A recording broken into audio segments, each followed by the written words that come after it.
hit past a 30-day or a 60-day shift, that you're always going to hit a plateau zone. Your weight loss goals are going to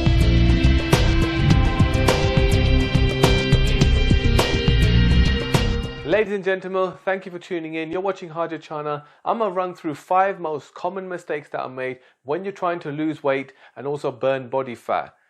Just before I go through these, I'm also going to give you an alternative. So stay with me through this video because you're also going to get the actual recommendation of what you should be doing if you are making one or more of these mistakes. So I'm going to dive straight in and go into the first common mistake that is made, and that is doing endless amounts of cardio.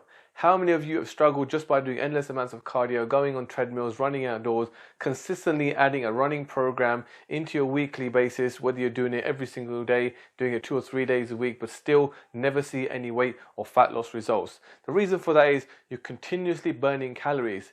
If you haven't got the right type of deficit on your dietary intake, then you're never going to lose any weight. And sometimes it can be the point where your deficit of your calories is far too low, to the point that you're actually under eating and on top burning calories, and you're also going to be stuck in that position where you can't lose weight. So you're always in that sort of plateau zone, and that's the problem with doing endless amounts of cardio, because you're always only focused on burning calories.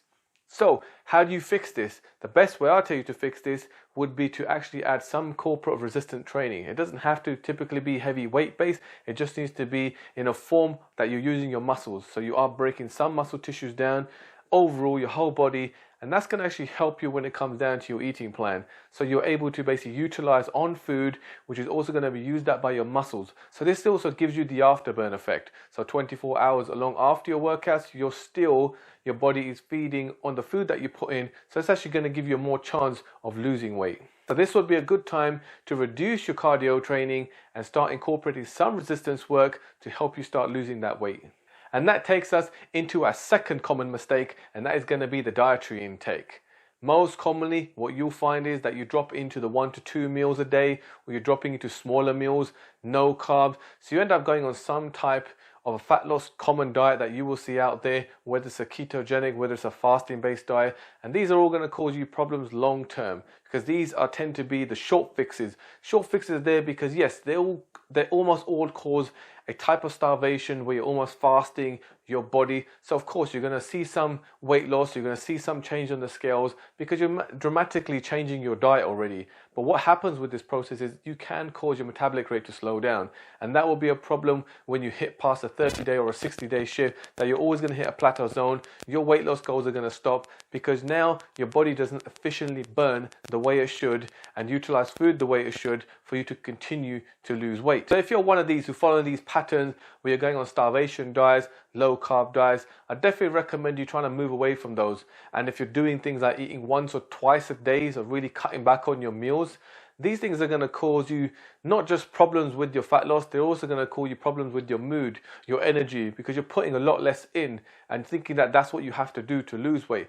That is not a long-term fix. So definitely what I recommend with your diet is trying to go onto a balanced form of diet. Yes, you can reduce some carbohydrate intake, but you still got to make sure that you have to find out your body type and your calorie intake that is required for you to lose weight, and trying to hit those targets and trying to spread out your meals through the day and make sure that you're at least eating 3 to 4 times a day. That is imperative to eat that much because you generally need it for your mood, you need it for your hormones, you need it for your general feel good factor and your level of energies, and that all actually makes the balance. And that also, just by creating that mood, your body needs that to actually fight the fat, because if it's under any types of stress, that's also going to cause you a problem. Whether you're doing everything right and you stress your body under that certain circumstances, you're also going to find that you never actually see any change in your body. So let's move into our third common mistake, and that is taking some form of supplement. And when I mean the kind of supplement, it's the fat burners, the ketones, any type of those products that you may be taking are going to be very damaging to your health. So I recommend actually staying away from these. You think that they're doing the trick, you think that they're making you lose your weight, but really they're just damaging your health internally. They have types of properties that will just cause you to have some type of suppressant to your stomach, and these things will only make you eat less. Something that you can really focus and do on your own, just being strong enough to have the right dietary intake along with the exercise program. You can do that without the actual fat burner. And like I said, you don't want to take those fat burners because they are going to be damaging to your health long term. So it's best to just stay off them. And let's drop into the fourth most common mistake, And this one is going to be dietary trends. And what I mean by this is the trends that you hear, whether it's from somebody you know, it's your friend, whether you read it on social media, whether you read it in a magazine, whether you see it in the news. And the problem with these things are because they're just trends. There's always going to be a new form, a way of eating, a way of losing weight, a way of building muscle. You're always going to see some type of trend, but you have to stay focused and understand that the main fundamental and the basics is what you need to follow to actually be successful.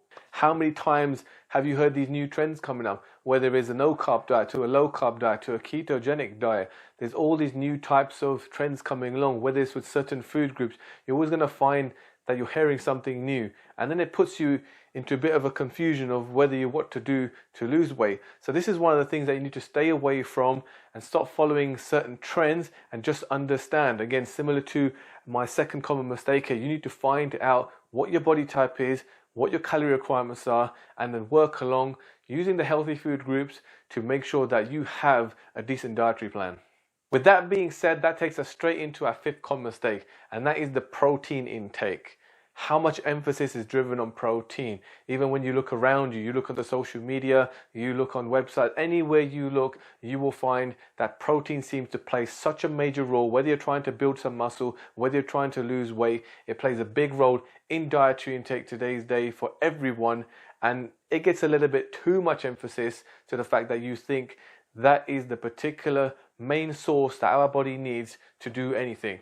And that's how it's become. So that's why people tend to even buy those supplements. So you might even focus on buying whey protein supplement powders to basically help you lose weight. But that is not the case, because even if you're taking those, you may be one who has fell into that trap. You've taken protein supplements and most of the time having your protein in the morning, having your shakes throughout the day, and probably minimize your eating plan. But you're still going to find that you still may be gaining weight, or you may be still stuck in that plateau. And the reason for that is you need to just don't emphasize with the protein too much.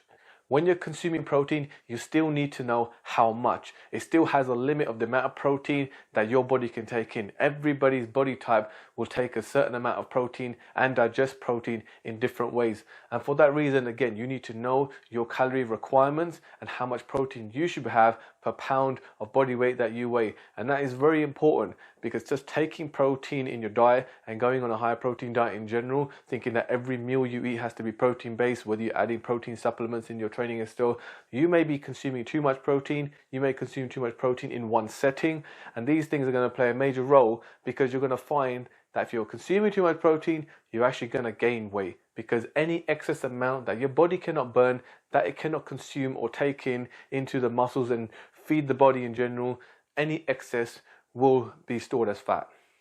So that brings me to the end of this video. That is the 5 most common mistakes, and if you have been doing any of these, I really hope it helps you out. And if you even think of these kind of things is what you're going to be doing, then I hope this sheds some light on you right now, and that you can start changing things so they're actually going to have successful fat loss long term.